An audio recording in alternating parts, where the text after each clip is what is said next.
Hi, this is David Horn. I'm the founder of Add Then Multiply, and this video is our origin story. You know, it's funny that things that happened when you were a kid shape the way your life turns out in later life. And I remember always when I was playing games, you know, whether it was Monopoly or any other kind of board game where money was involved, I was always the person who either volunteered or got picked to be the banker. So I've just always kind of dealt with money things ever since I was a little kid. And I remember when I was 12 or 13 years old, I had my first job delivering newspapers in Canada. And part of the job, in addition to delivering the newspaper, was collecting the money from the customers. And that was the part of the job that I really enjoyed. And I remember the newspaper manager came around to my house one time and he said, you know, we've never had problems with the money with you.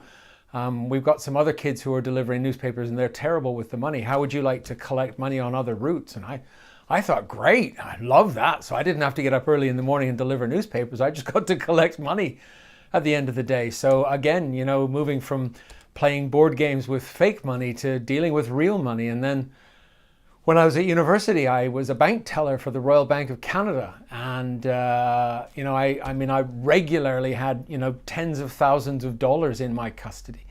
And I remember one particular day at the bank, it had been a really busy day after the bank holiday weekend.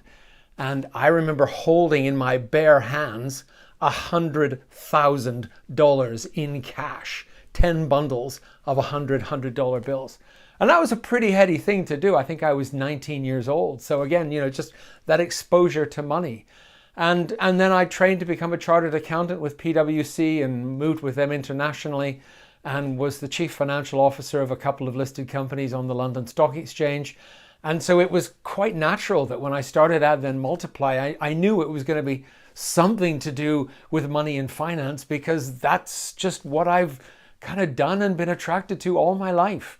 And so today we work with founders of businesses who are looking to scale up and grow their companies through raising money and buying other companies. And we also support entrepreneurial businesses in running their finance functions. That's what we do. It's what I've done all my life.